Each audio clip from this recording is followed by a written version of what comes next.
Vale, la entrevista se llama Restaurar para no olvidar, ¿vale? ¿Tú en qué momento de tu vida exacto dijiste quiero dedicarme a salvar sonidos? Pues creo que como muchas cosas en la vida son caminos que se te presentan. Claro, O ¿no? sea, sí que es cierto que, a ver, a mí el mundo del sonido lo tengo un poco en la familia porque mi hermano mayor también se dedica a esto y él tenía un Technics en casa muy parecido al que utilizamos aquí y la verdad es que a mí siempre el hecho de que él de repente comprara ahí en el rastro un vinilo antiguo, lo trajera, pues me generaba curiosidad. Entonces, es una cosa que ahí siempre ha estado en mi cabeza, pero que nunca me había planteado trabajar y menos en la universidad. Pero bueno. Pero samplear y todo eso, los vinilos, no, nunca te pasó.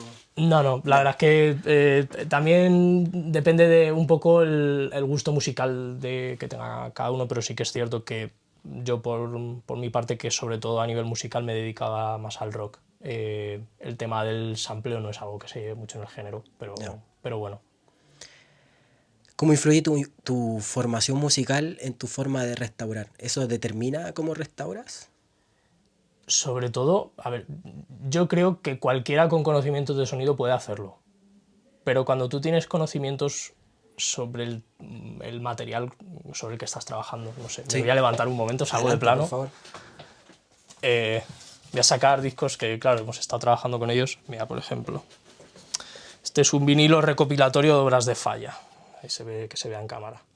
Pues a ver, en la práctica cualquiera con conocimientos de sonido pues puede utilizar esos platos, puede utilizar el iZotope para limpiar cualquier tipo de ruido, pero sí que es cierto que, por ejemplo, cuando tienes que hacer una separación por pistas y tener en cuenta cómo tienes que ponerle la nomenclatura, cómo tienes que ordenarlas y sobre todo cómo tienes que enviárselo al destinatario, pues sí que es cierto que el conocimiento sobre la obra de Manuel de Falla o de cualquier otro autor Es fundamental, ¿no? ayuda, sí. Ah, ayuda. Sobre Vale. todo porque en este trabajo en concreto, en este estudio, Quien te recibe el trabajo es muy tiquismiqui a veces, ¿no?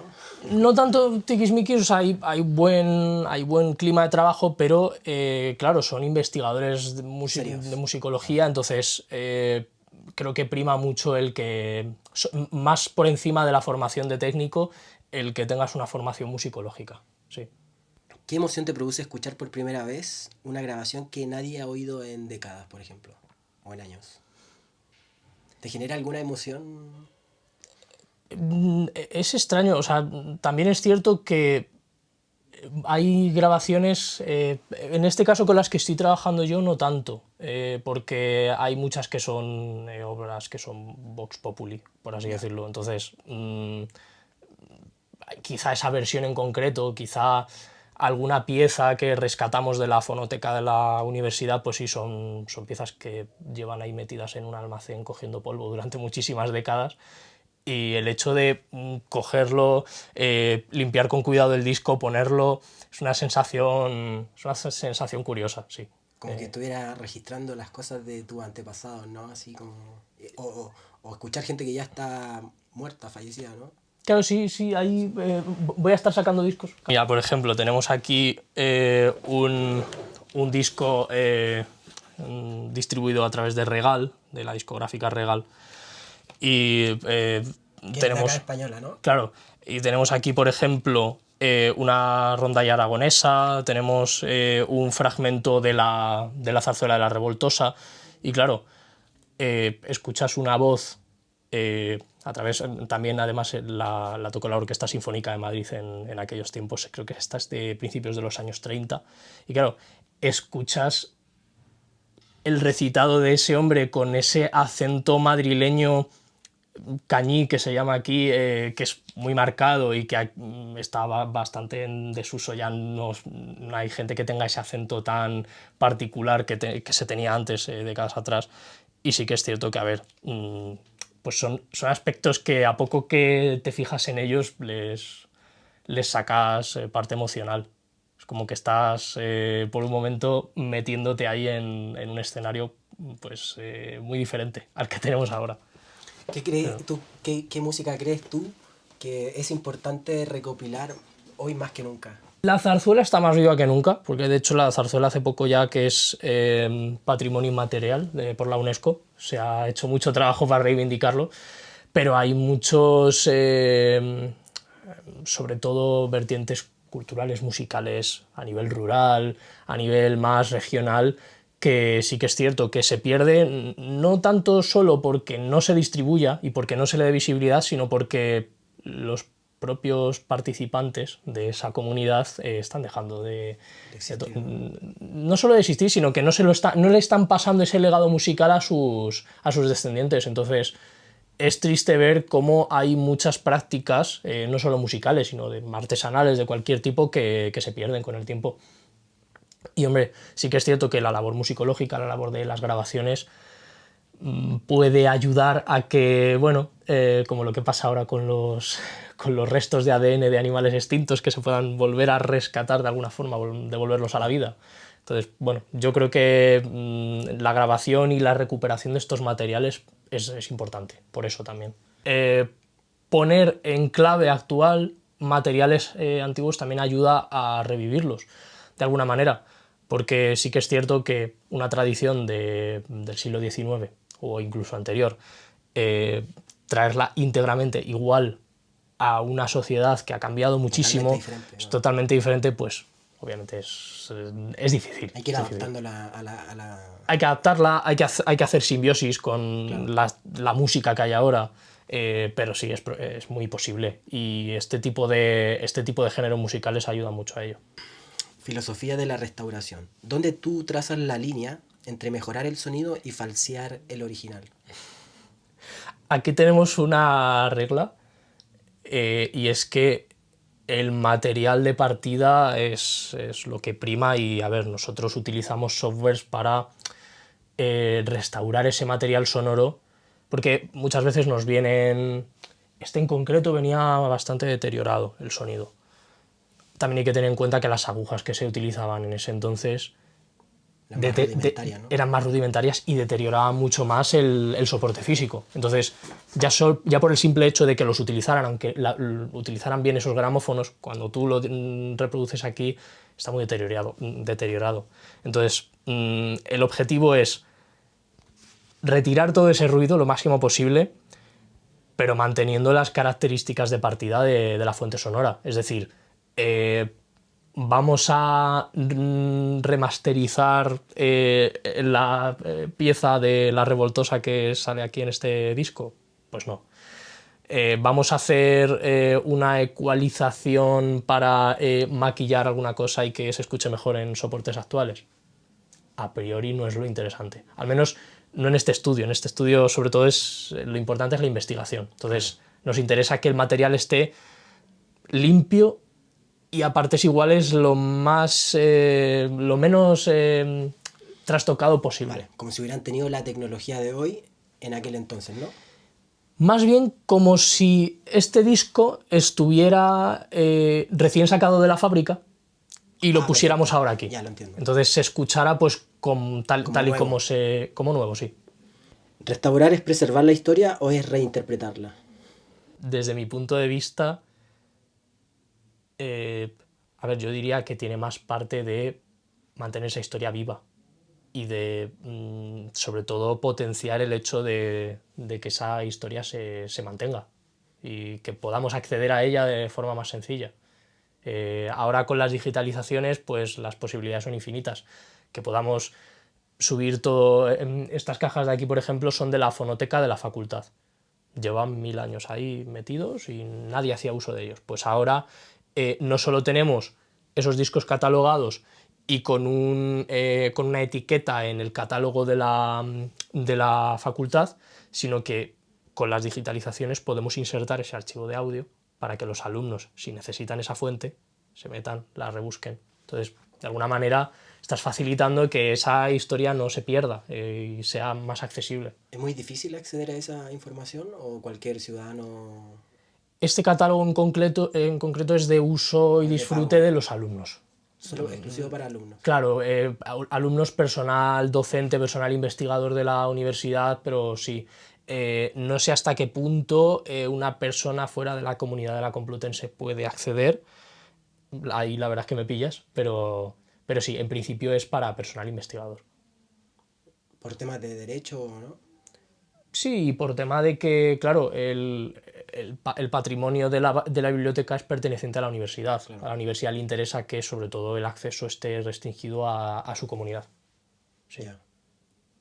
¿Y te parece bien eso o tú crees que debería estar ese material en bibliotecas públicas o algo así como archive.org?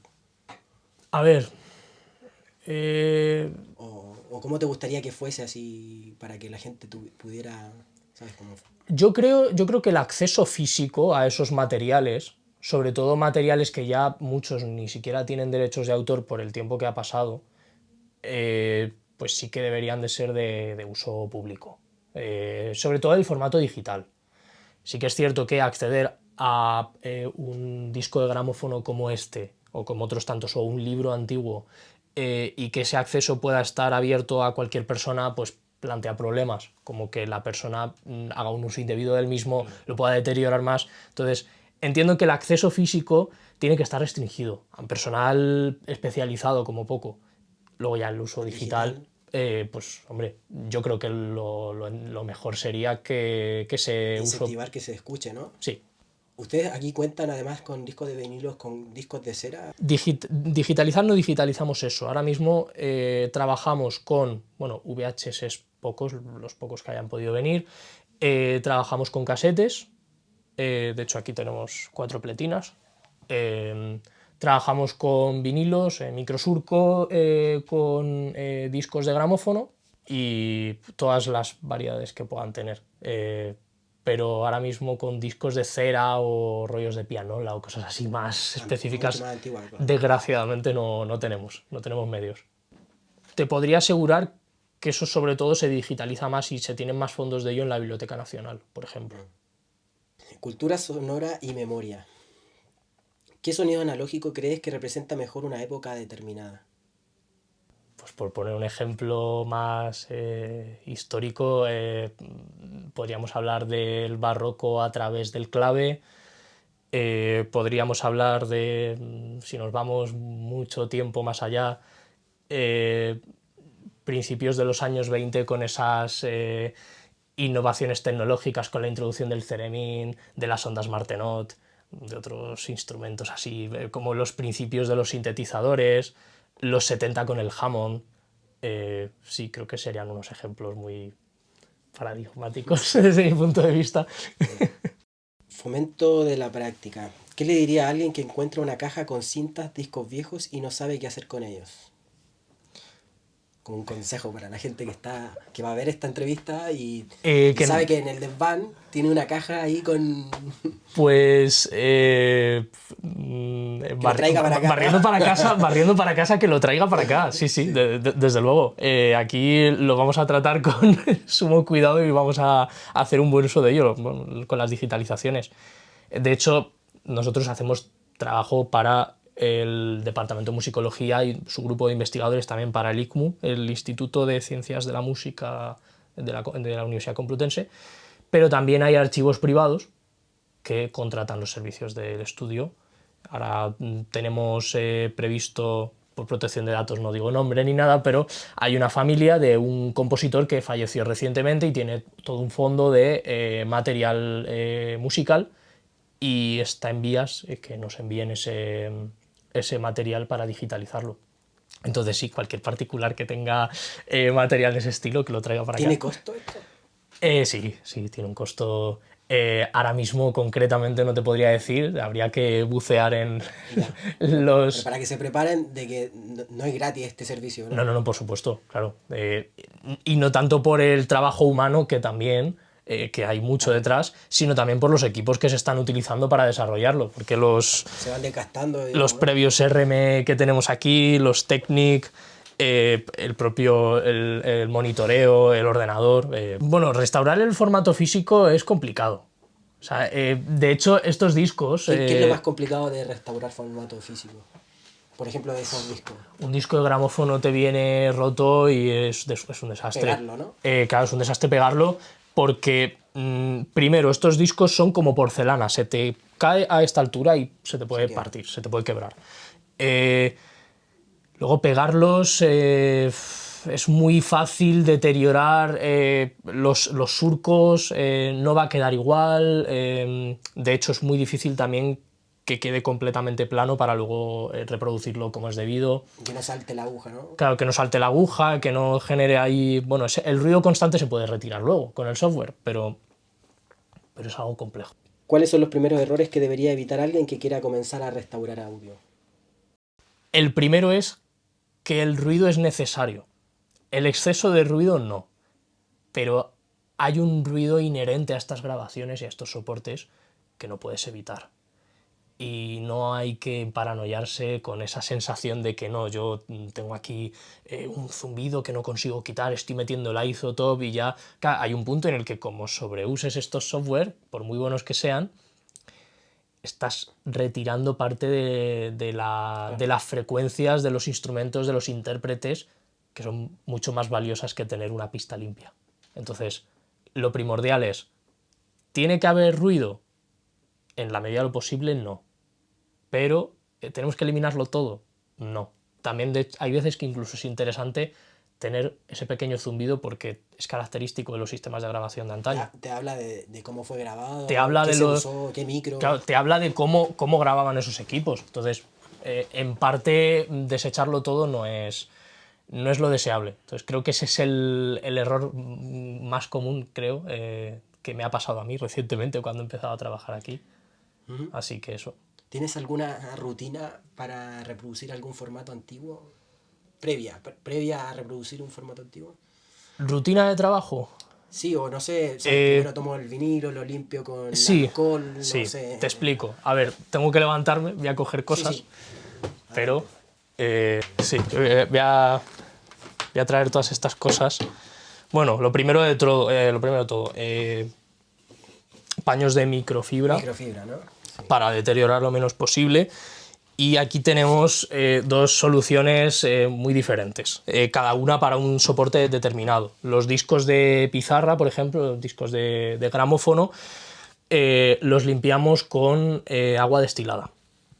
Sobre todo porque, claro, el agua del grifo tiene sus minerales y unas sales que cuando se seca ese agua pues puede generar un deterioro. Agua destilada, lo mejor. ¿Admite jabón si el soporte está muy, muy, muy sucio? Sí. Yo personalmente no lo haría, salvo que, vamos, la situación fuera extrema y estuviera sucísimo. No suele ser así, aquí sobre todo tienen polvo. Entonces, ¿qué suelo hacer yo?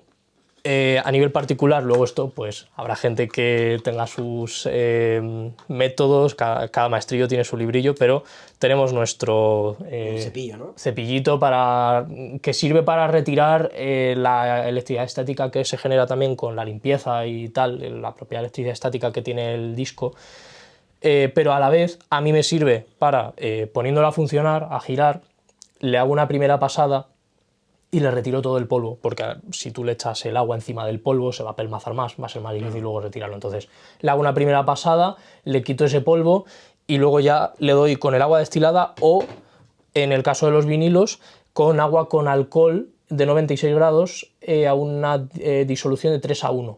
Es decir, 3 partes de agua por una de alcohol. Y con este caso es lo mismo procedimiento. Se le quita un poquito el polvo inicial con el cepillo, se le pasa el paño... ¿Es un cepillo especial? Sí, es un cepillo especial. No vale cualquiera, ¿no? No vale cualquiera. O sea, tiene que ser específico para vinilo. Sí, aquí, mira, antiestática. Las cerdas son muy suaves. Claro, sí. Este disco, por ejemplo, ya está digitalizado, ya está utilizado. Bueno, antes de nada. Muy importante, con guantes. Ah, ¿sí?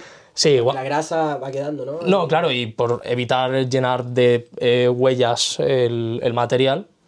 El material ya viene deteriorado, entonces cuanto menos lo deterioremos nosotros... Que siempre viene deteriorado. Claro, se asume. Entonces ya puedes coger con más libertad el disco.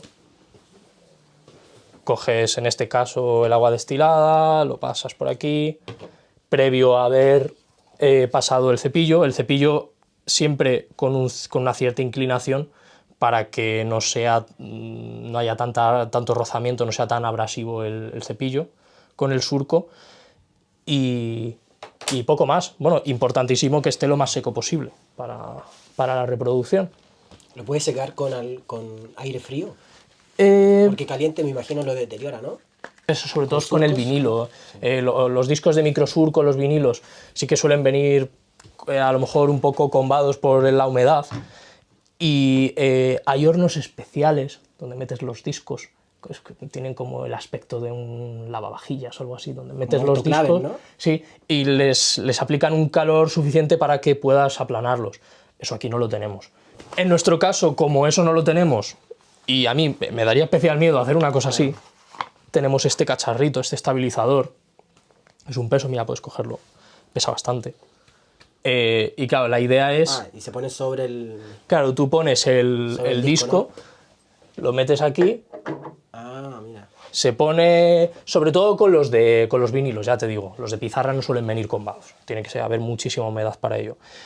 Y con eso pues garantizas en la medida de lo posible que el giro va a ser lo menos excéntrico posible. Con respecto a esto de la restauración de los vinilos, ¿hay alguna diferencia entre los vinilos de estos grandes con los pequeños, con los más pequeños? O... Trabajamos con soporte diferente. El disco de gramófono, por un lado, tiene, bueno, ya no sé si lo viste en el grado, tiene una velocidad de 78 RPM. Se pueden aplicar aquí. Tienes los 78 RPM de los discos de pizarra, los 33 RPM de los LPs de vinilo más actuales y luego los 45 de lo que pueden tener los singles, sí, los singles. Y los singles son estos pequeñitos, ¿no? Sí, los chiquititos. Perfecto. Entonces, claro, 78 revoluciones por minuto en un disco de ese tamaño podrás suponer que no tiene la misma duración. En los discos de pizarra, de hecho, suelen tener un track, una pieza pequeña, 5 minutos, 4 y medio, 5 minutos de media. Entonces en cada cara pues suele haber un par de horitas.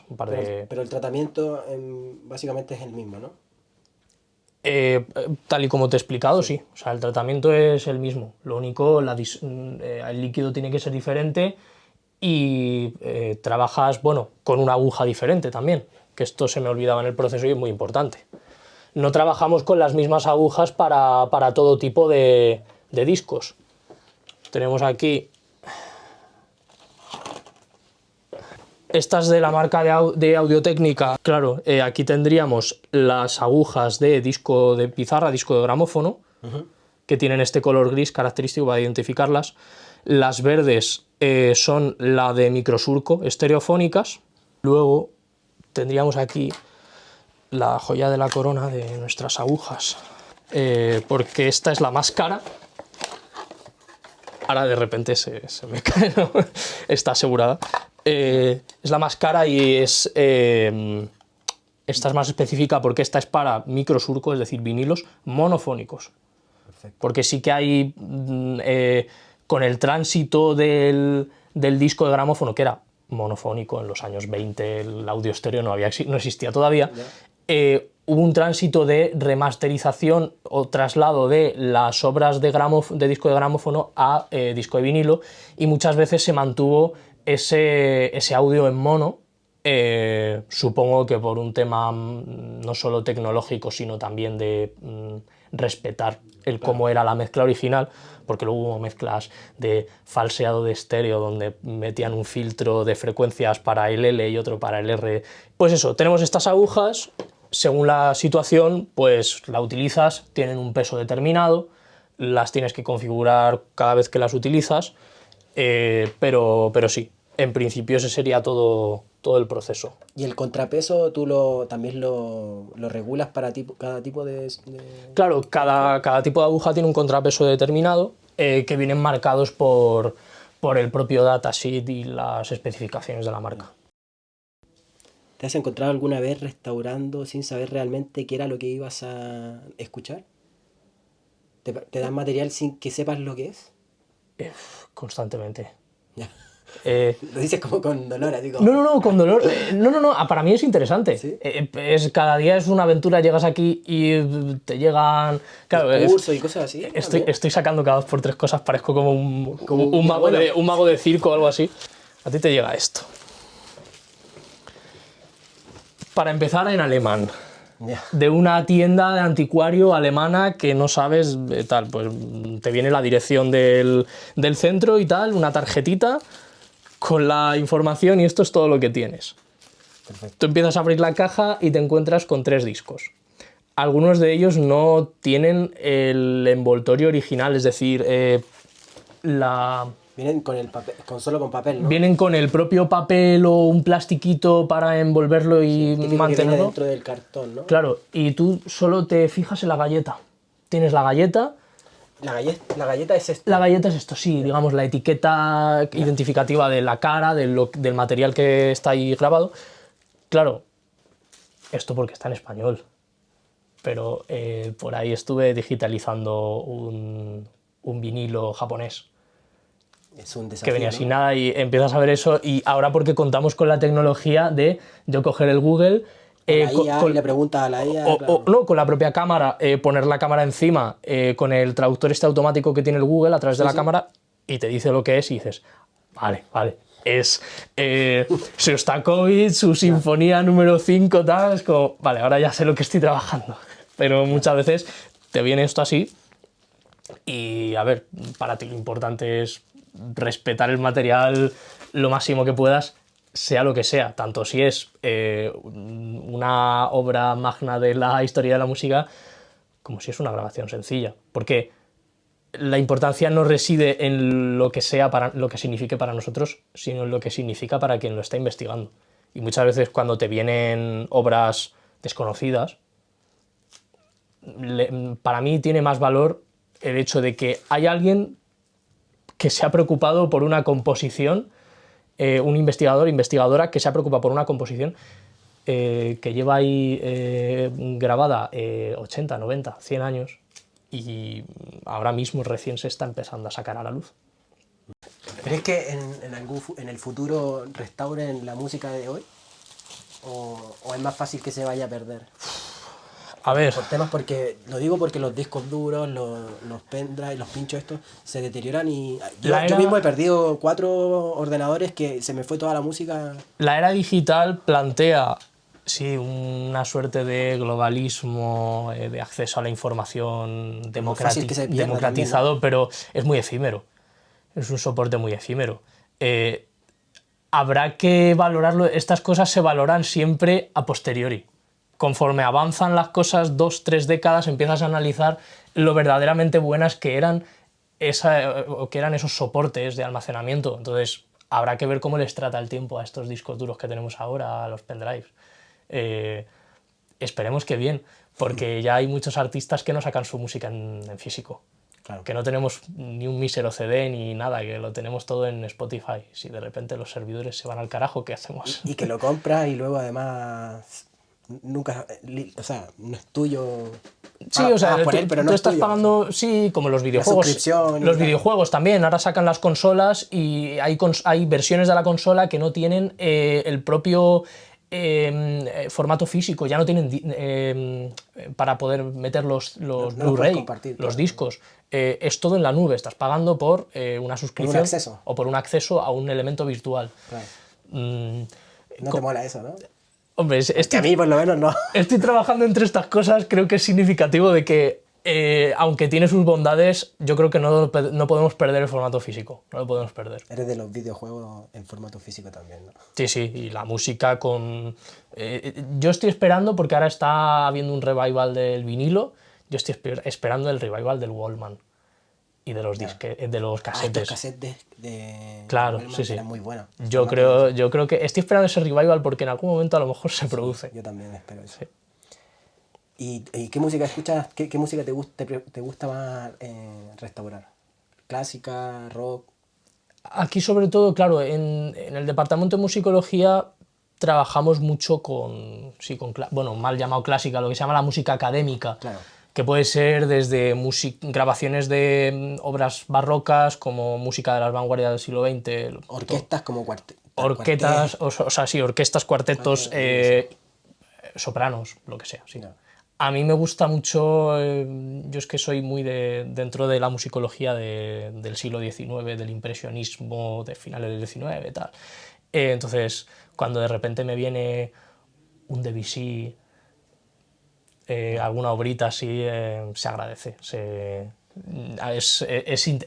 Para mí es una experiencia mucho mejor escucharla, porque luego hay obras que te encuentras que no te son agradables, no te gustan, entonces dices, bueno, es trabajo. ¿Te ha llegado material que, sabes, que hable de la historia de España, por ejemplo? Que discursos, o en la ONU, o no sé. Discursos, eso sobre todo es más trabajo de Biblioteca Nacional, por ejemplo, hay rollos de cera de discursos de Unamuno en la época de la Guerra Civil, hay también discursos de Manuel Azaña, de presidente de O de de la poetas, no sé. República, o de poetas, recitando sus propias obras. Eso te llega. Eso aquí no ha llegado, Ya. que sepa yo. Eh, no sé si había por ahí. Había por aquí un discurso de un papa. Ah, mira. A propósito de la muerte de... Sí que, pero de un papa del siglo pasado, muchos años atrás, no te sabría decir, no controlo de ese tema, pero ¿En italiano sí, un o...? discurso dado por él desde el propio Vaticano, sea una homilía, un fragmentito de una misa, y lo comercializaron en su época en unos disquitos así pequeños y lo teníamos por ahí. ¿Y lo escuchaste? Sí, lo escuché, la grabación era pésima, o sea, el formato era pésimo, se escuchaba muy mal, pero sí, discos de esos hay.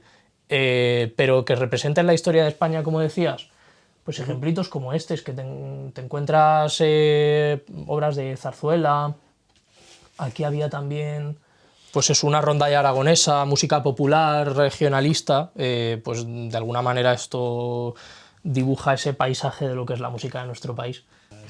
Al final el formato es universal en cuanto a su uso, le puedes dar el uso que quieras. Bien es cierto que, claro, lo que nos suele llegar de esos formatos, una cuestión cultural y Que de... la gente suele conservar más la música. Se conserva más la música que otra cosa porque es como todo, igual que con los casetes. Tú es más probable que te encuentre que alguien quiera quedarse con el cassette de la grabación de Tubular Bells de Michael Field que quedarse con el cassette de... Bad Bunny. No me refería a música, no me refería a música, me refería, yo que sé, a un cassette de un monólogo de chistes. Claro.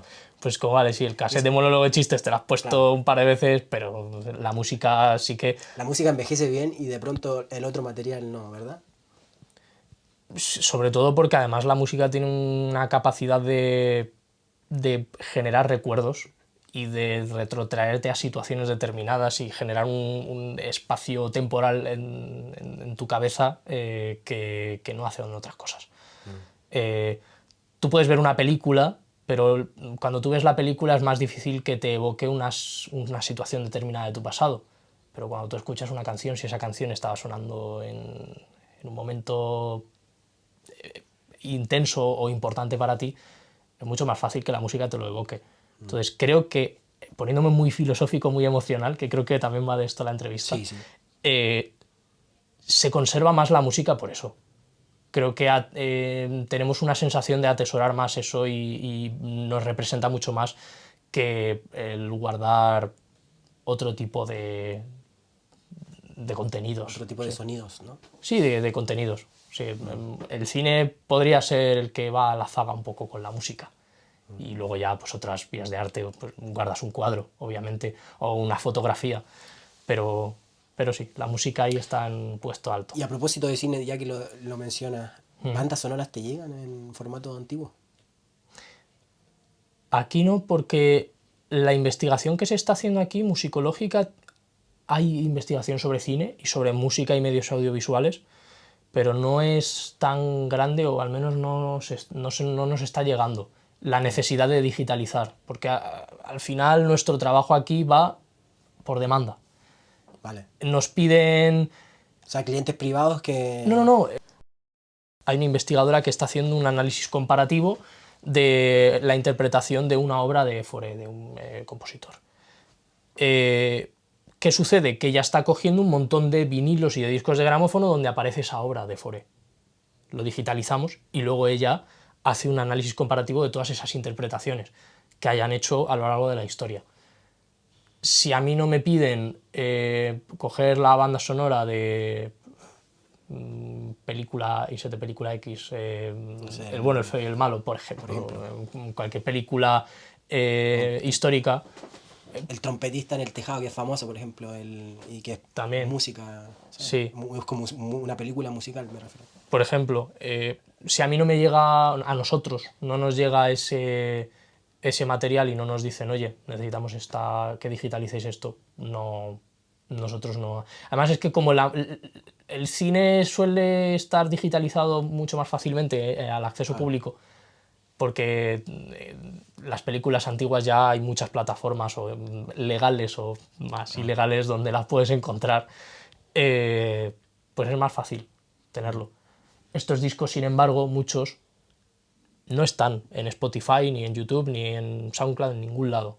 Entonces necesitan de nuestro trabajo para poder recuperarlos. El cine va por otro lado. ¿Hay alguna joyita que estés esperando que te llegue, que tú digas, me gustaría que me llegara esto? Así, un vinilo de, no sé, la Odisea en el espacio. ¿De bandas sonoras? No, no O de... necesariamente de lo que sea. Yo estoy esperando... Para que algún cliente algún potencial cliente que viera esta entrevista dijera, oh, yo tengo eso, se lo voy a llevar así. Pues yo diría que sobre todo discos de gramófono en general, que suelen ser los que están ya desapareciendo mucho más rápido, son el soporte más antiguo de todos estos discos. Diría que de cualquier género, estilo, compositor, Ya. eso hay que rescatarlo, como Vale. sea. No hay uno de oro, así que digan así como, ese es el ¿sabes? Personalmente, a nivel de una obra, un compositor, creo que no. No. Creo que no. Porque de los que me gustan, probablemente la mayoría ya estarán Digitalizado ya, digitalizados, estarán por la red. Entonces, creo que no hay algo ahora mismo que venga a la cabeza que tenemos que rescatar. Pero ya vendrá, supongo que ya vendrá. ¿Te han pedido restaurar material y que luego te prohíban, ¿sabes? No digitalizarlo, sino que compartirlo? Bueno, todo este material que hacemos, en gran medida solo lo podemos compartir, bueno, en gran Aquí, medida o no, sea, en su totalidad solo lo podemos compartir con el personal que nos lo requiere. De hecho, esos discos son comprados por el propio departamento, son son los propiedad de la del universidad. departamento. Yo no puedo coger las digitalizaciones y subirlas a la red. Firmas un acuerdo de confidencialidad o así, ¿no? Sí, va inherente a nuestro contrato. Nosotros damos un servicio a ese personal investigador y nos debemos a una confidencialidad con ellos. Claro. Y sobre todo con las obras, porque habrá obras que todavía tengan copyright, que no sean tan antiguas y... Claro. O sea, menos de 70 años o así, Claro, si tenemos una obra de los 60 o de los 50, aún tiene... ya solo por eso no podríamos hacerlo. Es un trabajo estrictamente de labor investigadora.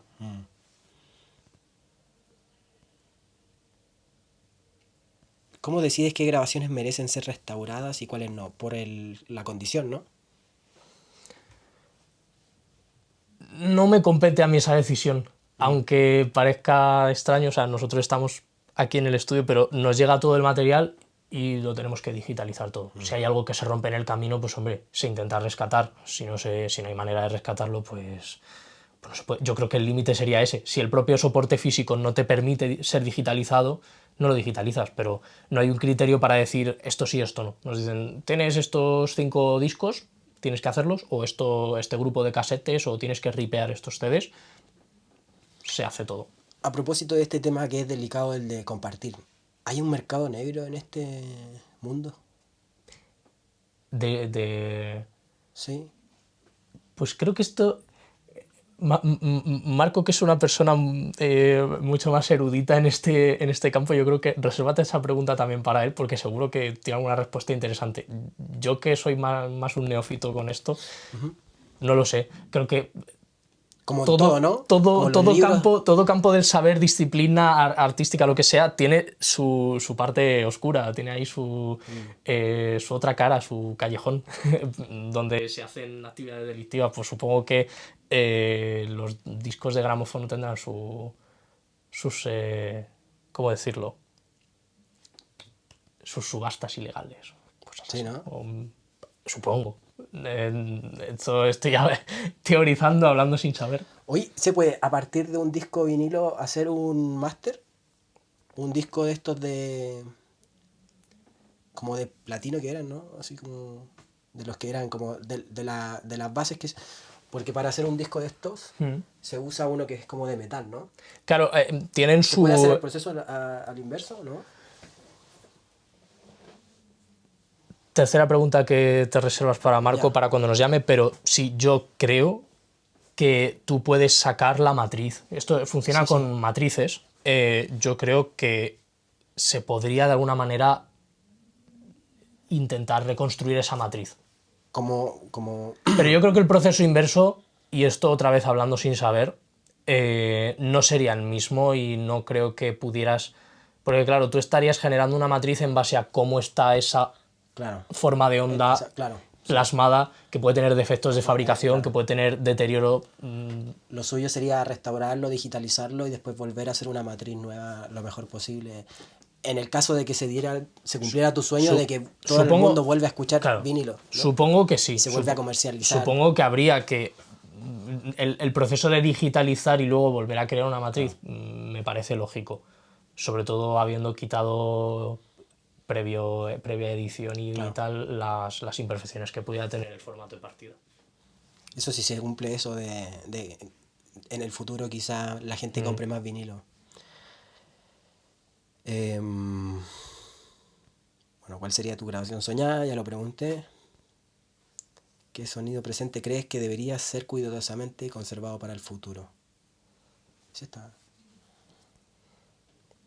¿Qué sonido? De forma así general.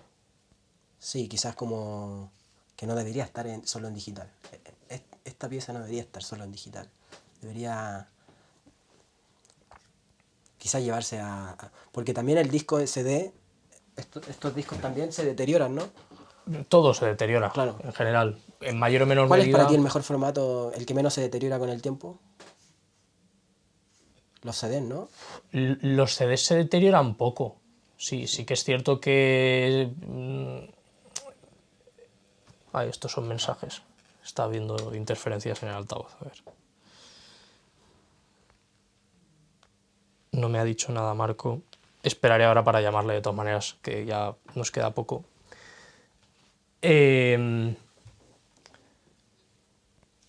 Pues no te sabría decir. Hay que hacer honor a la verdad. Los CDs a día de hoy sí están aguantando mucho, pero el soporte del CD no tiene tanto tiempo como estos. Claro, porque Y estos han pervivido y han además se aguantado. pelan, ¿no? Se les va quitando esa placa como de espejo que tienen, se van pelando y eso...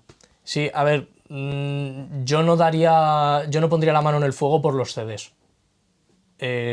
Diría que no. Si tengo que volverme a soportes como estos, a ver, el audio puede no llegar del todo bien, pero ha sobrevivido. El vinilo, ¿no? Sí, y los discos de gramófono han sobrevivido al paso del tiempo con bastante solidez. Sí. Para ser una cosa que, de entrada, yo no sé si Tan ellos. rudimentaria, entre comillas, ¿no? Sí, y que yo no sé si ellos construyeron ex profeso para que durara todos esos años. Porque esto es como todo, los formatos se crean para poder utilizarse en el momento en el que se consumen. Claro, en la época de... Sí. No siempre hay miras a que esto se pueda escuchar dentro de 200 años. Y volviendo a la pregunta, ¿sabrías tú o sea, qué banda, por ejemplo? Una banda, puede ser una banda, puede ser volverlo a lo analógico para dejarlo en una biblioteca y esto que no me lo toque nadie porque esto es oro puro. Una banda concreta. Sí, una banda o lo que tú creas que te guste mucho, una banda sonora, que diga así como, es la banda sonora de esta película es la mejor que he escuchado en mi vida, no sé. Algo que te gustaría ver en este formato. Es que creo que... actual.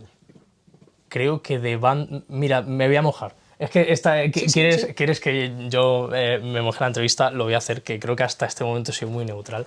Mira, Hay seguro que cuando veas la entrevista, gente va a aplaudir en el momento que termines tu... No creo, porque creo que voy a hablar de una banda que es muy popular, desgraciadamente también, es que se disolvió justo en el momento en el que empezaba a estallar, que se llama Fair to Midland. No sé si te suena. No.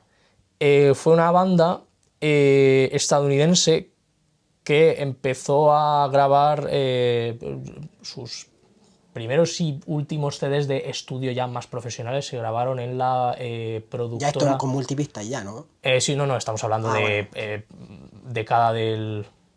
Sí, 2011, 2012... Vale. Pero bueno, para mí tiene relevancia, fue un grupo que me gustó mucho cuando lo escuché, lo descubrí en Spotify. Se grabaron en la discográfica de Sertankian, el cantante de System of a Down.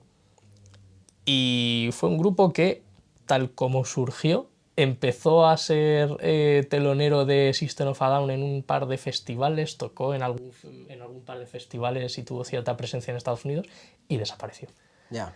Tuvieron una hecatombe, se les destrozó todo el equipo, en un accidente iban en la furgoneta con todo el equipo, se les destrozó en el accidente, el cantante tuvo un hijo, problemas que suelen surgir de ya la adultez, que empiezas a tener otras responsabilidades, sí. Y dejaron de lado la banda y desapareció, pero fue una banda que... Eran buenísimos, me imagino. Eran muy buenos, tenían hay una mezcolanza de estilos como medio sinfónicos, medio... unas sonoridades cercanas a la banda sonora en algunos temas, melodías súper épicas que te recuerdan a cosas más grandilocuentes que lo que puede ser el heavy metal o el metal de por sí, que ya es grandilocuente. Hay bandas que... Sí, me llama la atención de que sea una banda que se disolvió, que fue tan... Fue muy efímera. Tan volátil, claro. De hecho, voy a abrirlo. ¿Qué pasa como con Snot, no? No sé si conoces Snot. Snot. O bueno, Jeff Buckley, sí. que luego empezaron muy pequeños y al poco tiempo o murieron o... Artista registrado en Spotify, Fair to Midland. 61.000 oyentes de música, o sea, de un grupo que ya no va a sacar nada más, y sacó un primer álbum casi maqueta, Fables from a Mayfly, en 2007, que ese sí que lo debieron de grabar en un estudio más rudimentario, y Arrows and Anchors, que para mí es una maravilla de disco. Yo le pondría en un vinilo. Ese lo pondría en un vinilo. Y lo registraría para decir, por favor, no os olvidéis de esta banda y de que esta banda existió. Y este fue grabado en la productora de Sertankian. Grabaron esto y desaparecieron. ¿Te gustaría trabajar haciendo vinilos? Como fabricándolos. Sí. Creo que prefiero este ámbito de rescatar. A ver, tampoco es... Porque fabricar también es dejar para la posteridad, ¿sabes? ¿No? Sí, pero al final esa producción ahora está industrializada y yo creo que no hay un personal a cargo de bueno, ya vemos que en lo digital nadie le interesa que perdure más de... Claro, hay fábricas que tendrán sus vinilos y sus matrices, pero está ya todo completamente industrializado con máquinas que lo producen. Entonces yo creo que no hay muchas personas involucradas. Habrá personas involucradas en hacer que esas máquinas funcionen, pero yo prefiero este trabajo. Porque ¿sabes qué pasa? Imagínate el día de mañana llega una tormenta solar, se carga todos los servidores, se borran todos los discos duros y quedamos sin música. O sea, quedamos con esto y bueno, ojalá el vinilo que tú quieres esté, ¿sabes?, disponible. El que me acabas de mostrar de esa banda. Bueno, desgraciadamente, incluso estos si hubiese discos... gente que se dedica a producir eso, a producir nuevos vinilos con nuevas bandas, sí, y que yo creo que hay, porque yo he visto vinilos... Ya te he dicho que hay un revival del vinilo, y el vinilo lo que pasa es que ahora se trata como un material de edición coleccionista, ¿no? Claro. De edición especial. Es como yo saco mi CD, saco mi publicación en Spotify y luego en mi tienda personal o en Amazon, donde el distribuidor donde lo vendan, sacamos el vinilo. Claro. Es interesante, creo que se hace con un afán más comercial que otra cosa. No creo que haya un objetivo nostálgico de vamos a... marketing y así. Es marketing. Sí. Pero para los amantes del formato analógico y del vinilo, Pues nos viene bien, porque si los artistas que escuchamos a día de hoy siguen sacando vinilos, pues mejor que mejor. ¿Qué formatos son más fáciles de recuperar sin tener un equipo profesional? Los cassettes, ¿no? Bueno, depende, porque la cinta de cassette también se deteriora rápido. El casete, por una parte, porque el reproductor de casete yo creo que es más económico que un reproductor de vinilos, pero en cuanto a lo que es el formato en sí, dejando a un lado el equipo de reproducción, yo creo que los vinilos, porque muy mal tiene que venirte el vinilo para que suene... Para que no le puedas recuperar, Claro, ¿no? para que suene muy sucio y que no puedas retirarle... Hay plugins gratuitos de supresión de ruido que se pueden utilizar para limpiarlos. Entonces, considero que el vinilo, con un reproductor medio bueno, con un previo en el que saques la señal fono, la introduzcas en tu ordenador en la tarjeta de sonido y ya digitalices, o sea, yo creo Con que eso vas tirando ya. con un equipo semiprofesional o de gama media-baja puedes sacar ahí algo decente, sí. Pero el vinilo es más caro. O sea, este...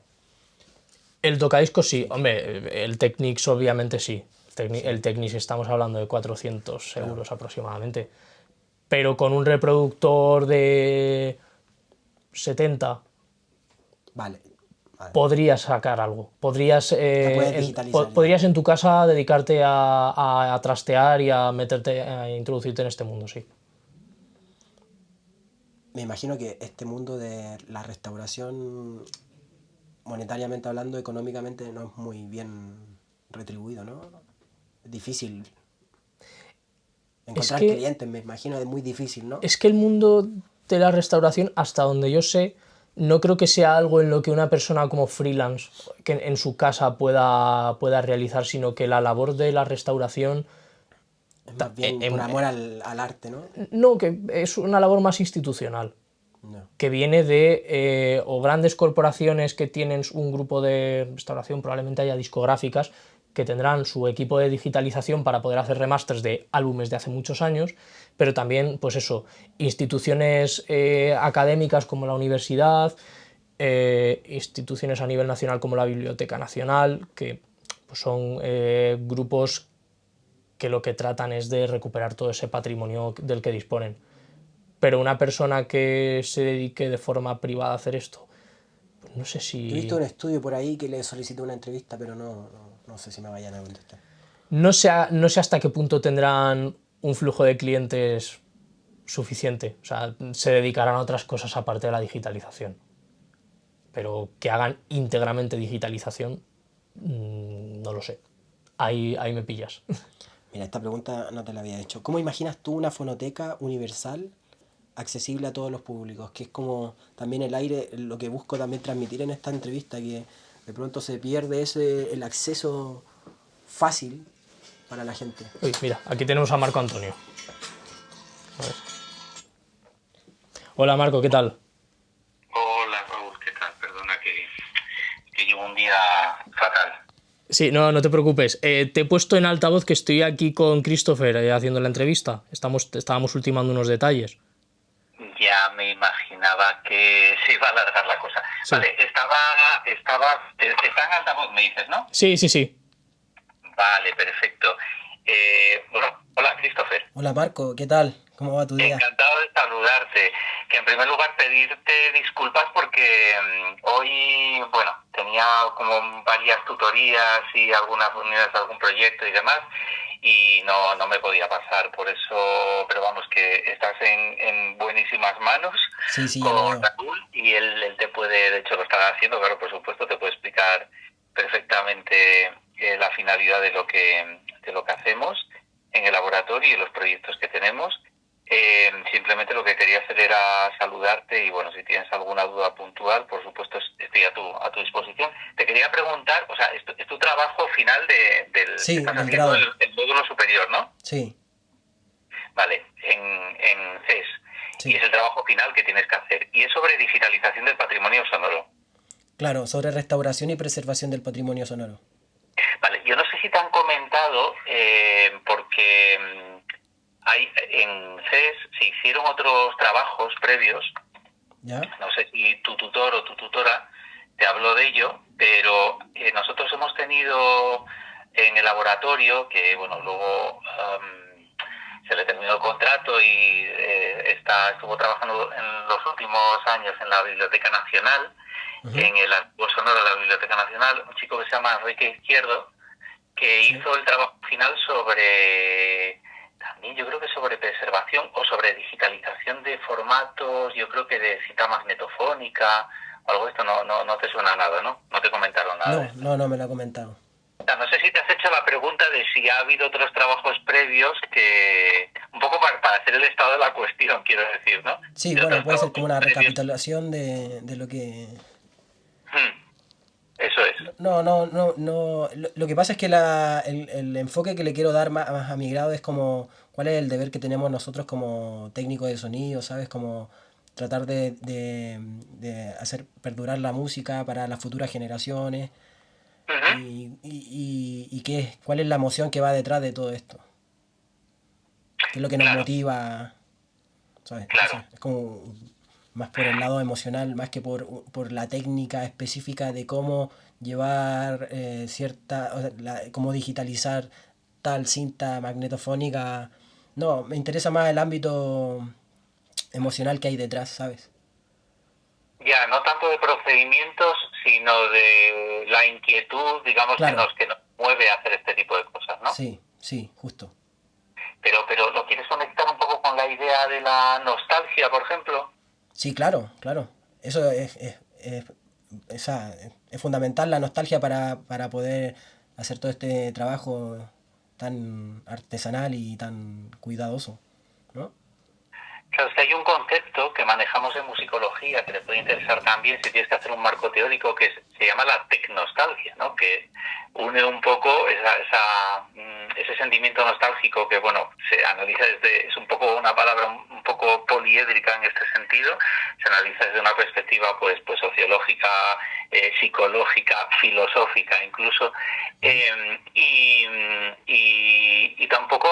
también esto que llaman... Bueno, hay algunas publicaciones en el entorno anglosajón que hablan lo llaman así como el gear fetichism o algo así, que es como eso, como ese fetichismo que hay desde la producción musical y la ingeniería de audio por la tecnología del pasado, ¿no? Entonces, no sé, te digo por intentar ayudarte en esta brevísima conversación, ya que no me he podido pasar. ¿Sí? Y si quieres, mira, como tengo aquí tu mail, hay un par de autores que han trabajado este tema, el tema de la tecnostalgia y esa mirada al pasado desde el presente. Por ejemplo, una de las cosas que se ha hablado mucho es como determinadas máquinas que forman parte del pasado se siguen virtualizando y clonando y recreando en entornos virtuales, digitales, ¿no? Por ejemplo, el hecho de que en una cadena de plugins pues pongas una emulación de cinta, por ejemplo, ¿no? De un magnetófono de cinta en un plugin y que la utilice pues alguien, bueno, claro, tú eres una persona joven pues que en tu vida has trabajado con un magnetófono, no has vivido esa época evidentemente y tal, pero acabas como incluyéndolo en la cadena del proceso, incluyendo eso que se supone que es la estética sonora de una época determinada, ¿no? Entonces, bueno, si quieres te paso un par de artículos y algunas referencias por si te puede servir de ayuda para... Sí, por favor, me viene muy bien. Sabes que además todos estos artículos generalmente son de pago y acceder a ellos me es difícil. Entonces, si tú tienes material que me puedas facilitar a través del correo, yo encantado. Yo te paso ahora a través de la propia cuenta del Sonolab, te paso 3-4 PDFs, ahora nada más colgar para que no se me olvide, y bueno, que espero que te sirvan de ayuda. Luego, en cuanto a la labor que hacemos en el laboratorio, pues bueno, ya has visto que digitalizamos tanto discos de gramófono como cassettes, tenemos varios proyectos en ese sentido, prestamos especial atención al tema del tipo de agujas, el tipo de predios que utilizamos. No sé si Raúl le has explicado pues eso, el tipo de eso sí, ¿no? El tipo de aguja. Sí, le he explicado un poco todo el proceso que seguimos para digitalizarlo desde el principio, incluso la propia limpieza del soporte. Efectivamente, uno de los temas es analizar el estado del soporte, el estado de conservación o de degradación que ha tenido el soporte, teniendo en cuenta que son soportes que tienen un desgaste físico, ¿no? Fruto de la fricción de la cinta o de... que si piensas cómo era, no tenemos ahí un gramófono original, pero las agujas de los gramófonos son literalmente puntas de acero, ¿no?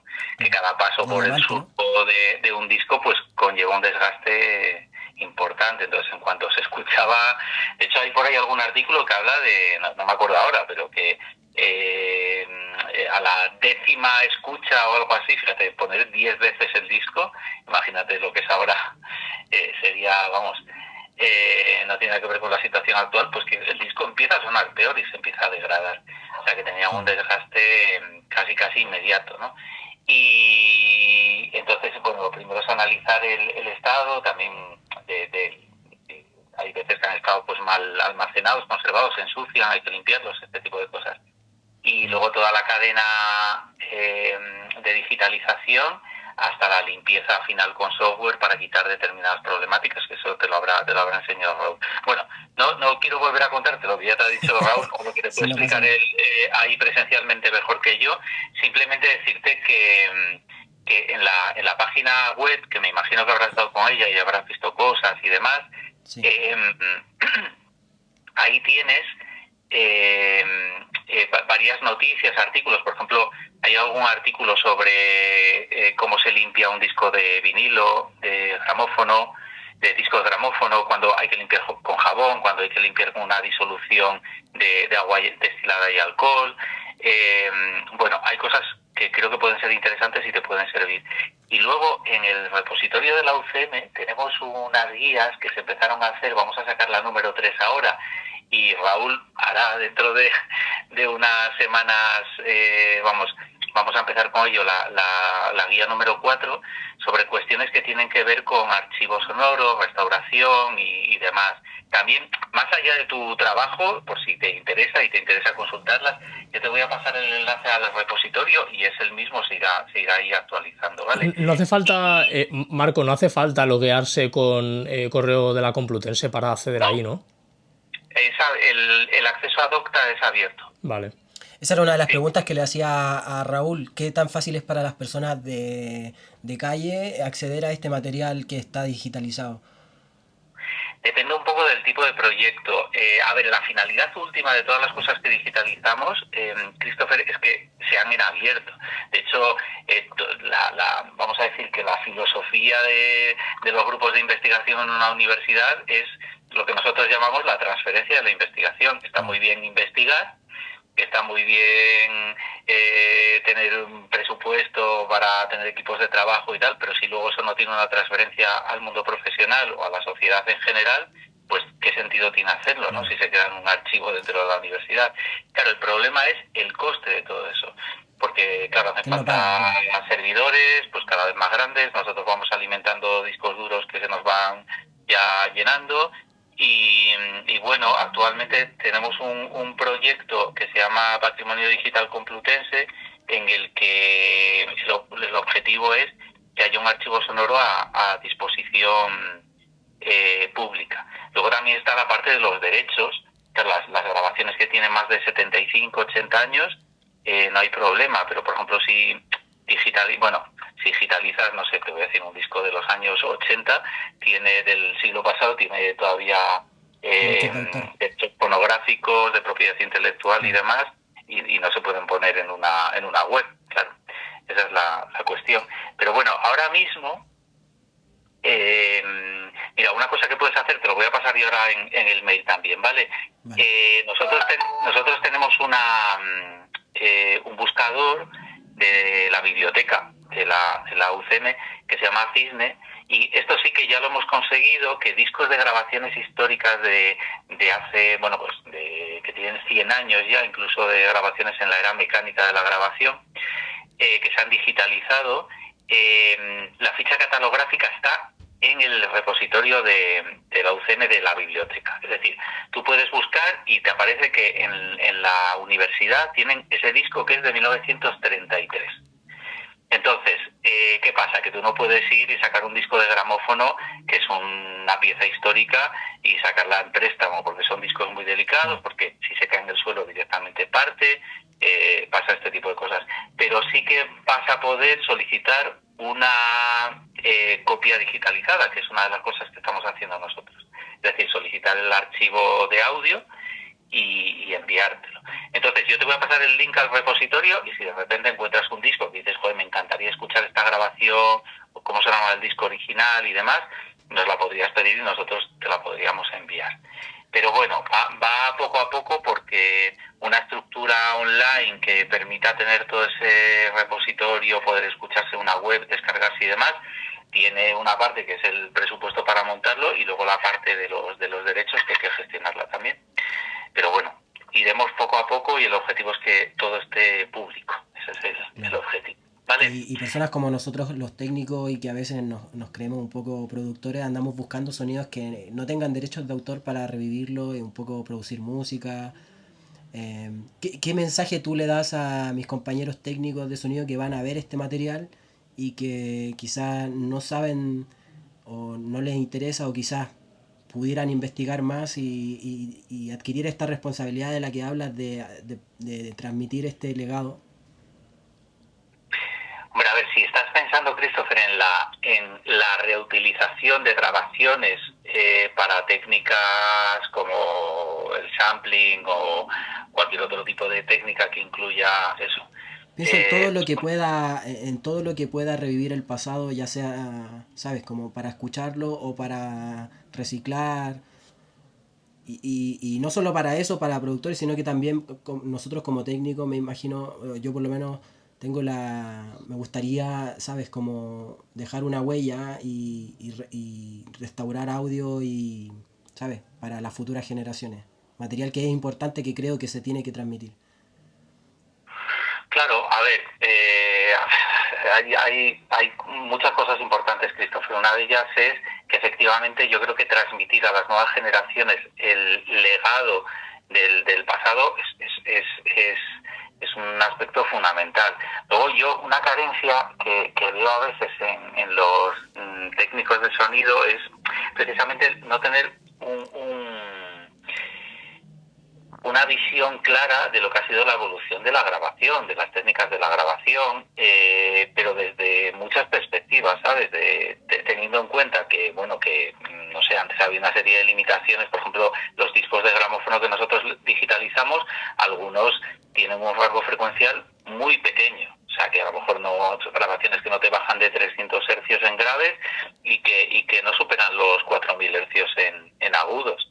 Entonces, esa era la limitación. Piensa que el propio concepto de alta fidelidad, lo que llamamos el hi-fi, que lo asociamos con, bueno, pues de 20 hercios a 20.000 hercios, ¿no? Bueno, pues no fue siempre así. O sea, hay grabaciones de los años 30 del siglo XX, que tienen casi 100 años, que se vendían como grabaciones de alta fidelidad. Y el armónico, el agudo más alto que tenía, llegaba a 10.000 hercios. Era incapaz de grabar ni de reproducir por encima de los 10.000 hercios. Entonces tú lo escuchas. También hay una cosa muy, muy interesante, que es que tu perspectiva como oyente en la actualidad sobre la tecnología es diferente a la que tenía alguien en los años 30, 40, 50 del siglo pasado. Para esa época, cuando escuchaba algo, que un dispositivo que era capaz de reproducir una música que llegaba a 10.000 hercios y no lo superaba, para él era una calidad excelente, porque su referencia era esa y no había escuchado otra cosa. Nosotros ya tenemos un poco el background de calidades muy superiores. Cuando escuchamos eso, pues parece que nos están poniendo la canción por, no sé, por una línea telefónica, así como, ¿me entiendes, no? Sí. Parece que tiene el típico filtro, bandpass filter que le pones con un paramétrico para emular un megáfono o un teléfono, ¿no? Y que se usa a veces en la cinta, o sea, se usa hoy en día inclusive. Claro, pero no deja de ser un efecto creativo que a veces, bueno, te reporta al pasado. Cuando tú quieres imitar no sé si conoces hay un plugin muy curioso para esto, que es el vinil creo que es de Isotope. Sí. No, es de IK Multimedia. De IK Multimedia es. No me acuerdo, se llama de Isotope, sí. Es de Isotope, vale. Sí. Pues Vinyl, que es un plugin gratuito que conoces, ahí tiene como varios filtros suena como un disco en los años 40, en los años 30.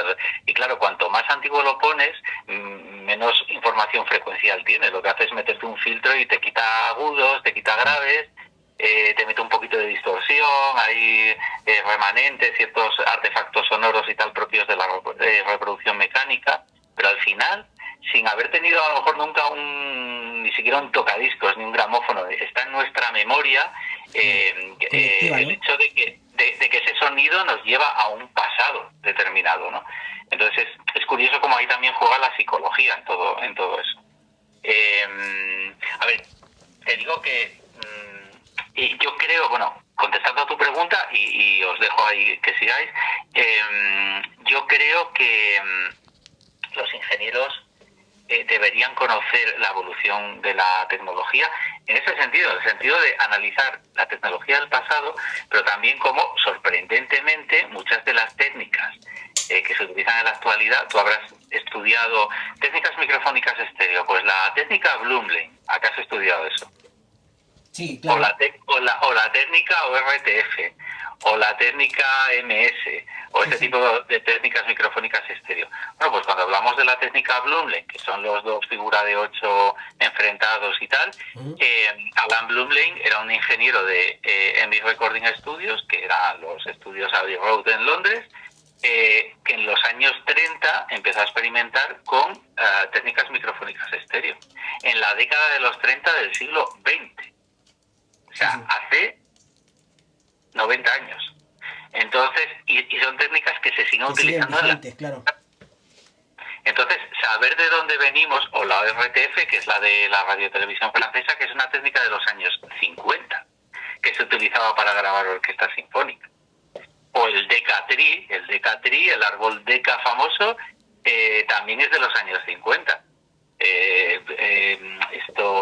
Directores de orquesta como Solti o Karajan empezaron a grabar sus discos en el 57, en el 55 con las técnicas de Decatri, del árbol Deca para grabación estereofónica. Entonces, y es la misma que se puede utilizar en la actualidad. Entonces, bueno, hay determinadas cuestiones que tienen que ver con el audio, con la evolución del audio, que siguen manteniendo una tradición total y absoluta. Yo creo que muchas veces las nuevas generaciones es que no tenéis tampoco por qué saberlo, claro, pero que uno no es consciente, a no ser que se lo expliquen y se lo digan, de decir, hostias, que esto no es nada nuevo. O sea, es que es una tradición, si quieres, dentro del audio. Luego sí, Dante y los últimos protocolos digitales, pues es nuestra actualidad. Pero otras cosas no. No sé si te ha Sí, te aclarado. sigo. Muchas gracias por tu entrevista.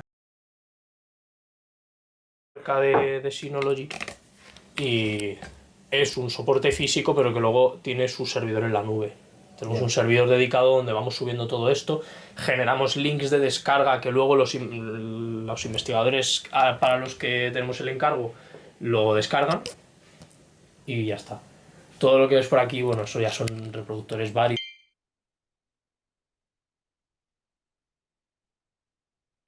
Esto es una controladora.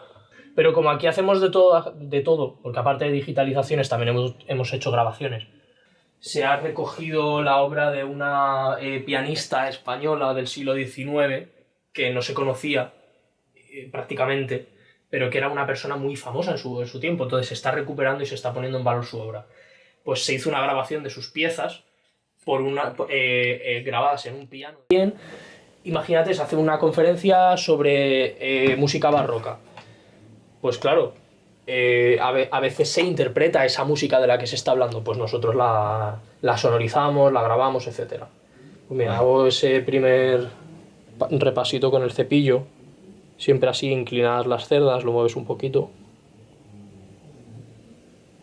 Luego esto puede verlo a lo mejor alguna persona que tenga más idea que yo y dice, ¿pero qué está haciendo? pero bueno, intentamos que esta técnica esté más o menos equilibrada. A ver, ¿dónde tengo el paño? Creo que me lo sé llevar por aquí. Lo tengo aquí abajo. Sí. Ahí está. Aquí está. A ver, se me va a caer. Te ayudo. Este, como es vinilo, sí que le pasamos la solución de agua destilada con alcohol. Un poquito. Siempre despacito y en favor del surco, no a la contra. ¿Cómo sabes cuál es el sentido? El giro que hace. Ah, vale. Como ya es lo vi. sentido horario, pues En sentido horario, entonces. sí. Y ahora sí. Y claro, con la fricción con la propia microfibra del paño, pues genera también electricidad estática que retiramos otra vez con el cepillo. Le damos una última pasada. No todo el mundo lo hace así, como ya te he dicho, pues cada uno tiene su técnica, pero a mí de momento esto me funciona. Ahora aquí, mira, tenemos una situación curiosa, porque esta es la aguja de gramófono y tenemos que cambiarla. Primero chequear y cerciorarnos, mira, aquí pone full estéreo. Tenemos que utilizar la estereofónica. Entiendo. El previo aquí, al que va conectado el tocadiscos, tiene que estar puesto en estéreo. Moving Magnet, que es el tipo de aguja, y luego también está la Moving Coil, que esa es otro tipo mucho más cara, recoge, se supone, más información frecuencial. De hecho, esta es Moving Coil, la monofónica que te he enseñado antes. Y nada, acoplamos la aguja. Aquí me voy a quitar los guantes mejor. Los guantes sobre todo para el disco. Acoplamos la aguja y ahora tenemos que calibrar El contrapeso, ¿no? el contrapeso. ¿Cómo se llama esa pieza? ¿Así? Sí, yo diría contrapeso, sí. Funciona pues como los de las básculas antiguas. Primero de todo, lo desajustas para ajustarlo de nuevo. Entiendo. Aquí tienes el medidor y el propio giro del peso. De hecho, el medidor puedes moverlo aparte, es una medida relativa. Ahora mismo no nos interesa, lo que queremos es poner en un equilibrio, en el eje vertical, la aguja. Entonces lo que vamos a hacer es ir añadiéndole peso sin que se caiga del todo y que se quede ahí en un equilibrio vertical más o menos homogéneo. O sea, si le meto más peso, la aguja se cae por completo, no queremos eso. Queremos que haya un cierto equilibrio. ¿Ves que ahí no llega a caer del todo y se queda? Claro. Bien. Ahora lo que hacemos es retiramos la medición esta que no es la que queremos, lo ponemos en 0 y ahora aquí ya sí que vamos a medir. En el caso de las estereofónicas de microsurco, entre 1,5 y 2. Entonces, ahora ya sin miedo, lo ponemos aquí, si quieres una medida entre medias, entre 1,5 y 2. Y ya lo tendríamos. Le retiramos el protector. Tenemos aquí la pista creada. Se supone que ya está todo funcionando. Así que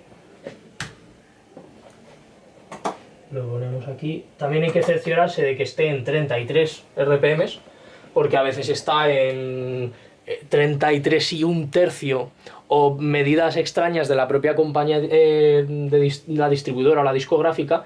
Entonces aquí ya sí que puedes jugar un poco con el propio ajuste del pitch que hay, porque este es un tocadiscos para DJ, pero nos es muy versátil y saca una calidad muy buena, así que lo utilizamos. Este, como es de 33 y aquí tenemos ajustada el pitch de otra forma, pues le damos al botón de reset y se queda a la medida nominal que pone aquí, que es 33. Le damos, subimos la aguja, la situamos aquí en el principio.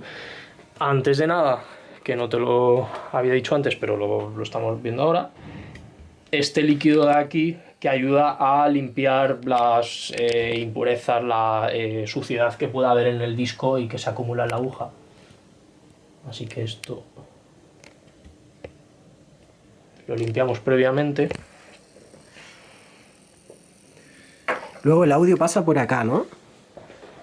Me dijiste por este aparato, el Parasound. Sí, ¿no? ese es el previo, per se, y luego llega a la tarjeta de sonido, que es lo que hace la transformación analógico-digital. Que es esta, ¿no? Sí, es esta. 4 canales. Sí, aquí lo tenemos. RME. Sí, una RME, Five Phase. está muy bien la 802 y sobre todo tiene una respuesta en frecuencia bastante planita, lo cual nos viene bien. Muy bien. Bueno, el control de los altavoces, el control de volumen no tiene gran cosa, es pasivo, no tiene ningún tipo de alimentación. Y nada, vamos a grabar. Vemos cómo estamos grabando.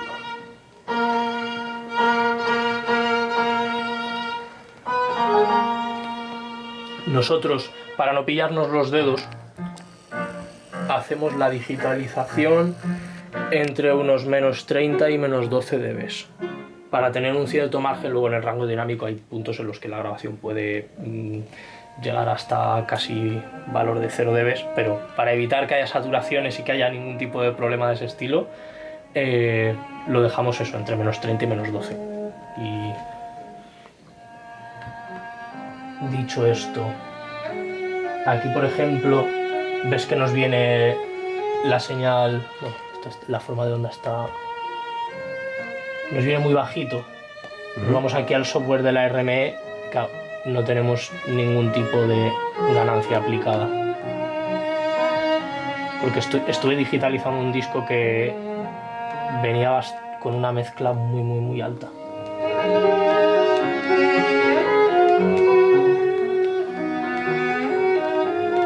Este ya parece que ya está en esos valores. Muy bien. Vale, pues entonces...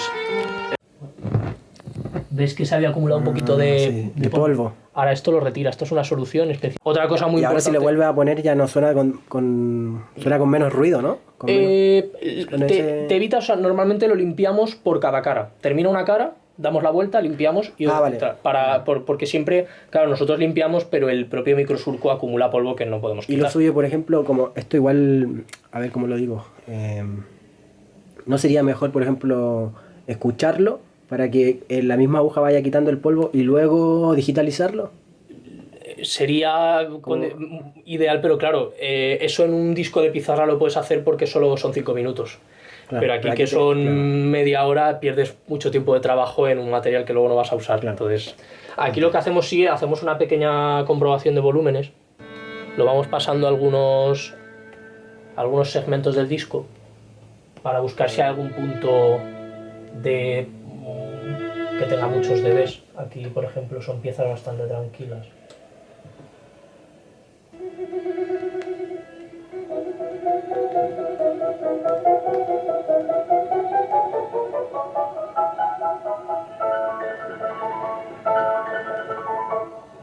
Yo creo que más o menos lo que hemos estado escuchando antes era lo más fuerte que vamos a tener, así que... vale, mira, ese punto no está... Ay, que se nos ha puesto ahí. Bueno, da igual, se graba de seguido y luego se ajusta la pista al principio. Te aseguras de que como mucho te llega a menos 6, habrá puntos que llegan a menos 6, pero no te va a clipear ni nada raro. Luego ya el nivel de escucha te lo pones más bajito. Claro. Y es solo esto. Y acá, de aquí hacia acá y de aquí hacia allá nada. Nada. Claro, esto vamos a... Ahora este es el punto en el que yo hago mi labor de ponerle la nomenclatura, me meto aquí en los datos, claro. Nos metemos en el servidor, buscamos de cuándo son estas interpretaciones. Hay veces que estos datos te vienen, hay veces que no. Hay veces que se ha hecho la grabación para este disco y hay veces que es un recopilatorio de antiguas grabaciones. Sobre todo para buscar el año al que pertenece, porque no interesa ni el año de publicación ni el año en el que se compuso la pieza. Lo que interesa es el año de la grabación. Claro. Porque esto se puede publicar en los 70, pero a lo mejor la grabación es de... viene aquí, ¿verdad? No siempre. Que buscar. No siempre, a veces la tienes que buscar. A veces te viene, a veces no. Normalmente no. Normalmente te viene la duración de la pieza, el compositor, la obra concreta y ya está. Desde el propio servidor aquí tenemos todo. Tenemos nuestras carpetas y tenemos nuestras nomenclaturas. Cada uno utiliza, dependiendo de quién te lo pida, pues unas nomenclaturas u otras, con el año, la obra, compositor, los intérpretes. Hay otros en el espacio de digitalización de la fonoteca, de la biblioteca. Lo que hacemos es que... ¿Puedo grabar esto en la plataforma o...? Prefiero que no, por si acaso, no sé... conflicto, sí. ¿no? Sí, pero puedes ver que aquí sigue otra nomenclatura y aquí la organización va por discográficas. RCA, Regal, Polydor, Parlophone, Ah, vale. His Master Voice. Aquí te vas y... audios. Pues tienes... Y siempre en WAV y MP3, ambos. Claro, WAV y MP3. MP3 sobre todo, pues si hacemos lo que dijo Marco de subirlo al servidor, claro. Librería, ¿no? Es más accesible un MP3 que un WAV que pesa 139 porque está grabado a 96 y 24 bits. A 24. A 24 y a 96. Porque 32 ya no es necesario con esto, ¿no? Sí. No. De hecho ahora estamos empezando a bajar a 48 porque la distribución no está fallando para algunos proyectos. Entonces supongo que 96 será para quien lo pida, si no 48. Yeah. Es más pues el afán de querer tener el audio en la mejor calidad posible. Pero mira, vamos a mutear porque por aquí esto está funcionando bien. Vamos a mutear esto y te voy a enseñar pues un disco de los que haya grabado yo. Obviamente no voy a poner el de otros compañeros, Sí. pero te pongo alguno de estos que haya grabado yo de los últimos. La diferencia entre... Me voy a ir a alguno que estuviera especialmente deteriorado. Uno que te haya gustado, claro, también. Que estuvieran especialmente deteriorados. Mira, este por ejemplo. Uno de estos. Aquí, EM Edited Master. M, el Master sin más. Esto es sin edición. Sin edición, claro. ¿Y qué edición le suele hacer? ¿Le ecualiza ya? O sea, ¿le quita el ruido y además la ecualiza? ¿O? No, supresión de ruido. Solo ruido. Esto era un disco de gramófono. Este es el material de partida.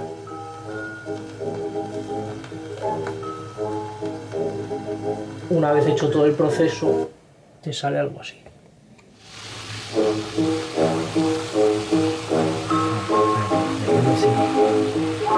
No se escucha más fuerte.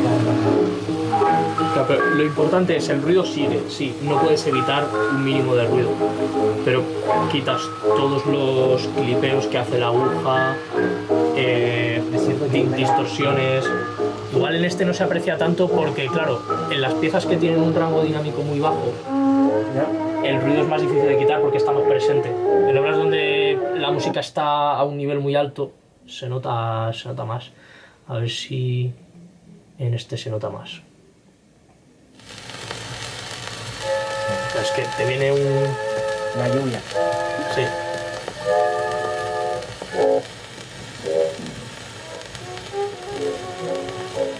Pero me mola porque es como música de, ¿sabes? No sé, de película...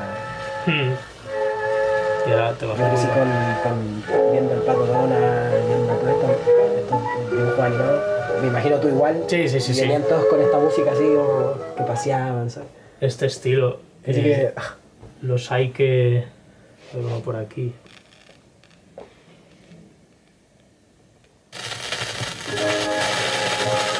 Entonces, hay ruidos aquí que no puedes quitar del todo, solo puedes minimizarlos.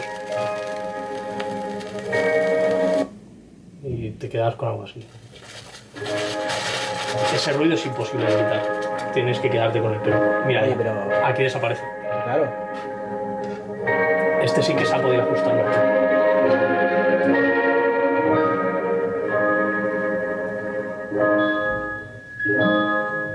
Y partes donde el ruido, salvo... A ver, es que aquí el predio está muy alto, pero...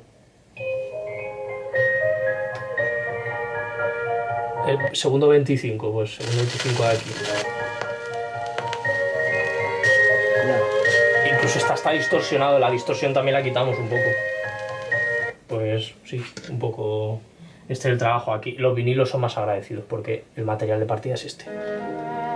Oye, No y tiene ya... casi ruido. para terminar un poco, algún cacharro de estos de estos hierros que recomiendes. Como... Es que aquí hay cosas muy pros, que además no utilizamos para digitalización. Porque aquí tenemos previos NIF, previos API, tenemos aquí algo de... No, de API es el Lunchbox solo. El Lunchbox es de API, pero los canales son de SSL. Este es un sintetizador, es sintetizado de Sakai, tenemos las pletinas, Tascam, que están bien. Luego el preamplificador este.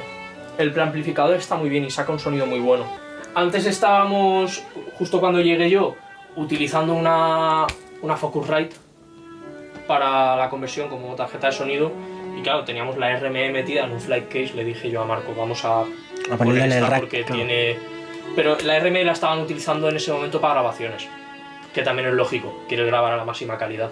Pero como ahora estamos haciendo más digitalizaciones que grabaciones, pues digo, vamos a poner la RME aquí, que te saca un rendimiento muy bueno. Y luego ya, pues, cosas que no son de digitalizaciones, tenemos ahí microfonía. Aquí hay otros sintetizadores también. Estos de aquí, los Proteus. Pero vamos, de momento lo tenemos un poco como...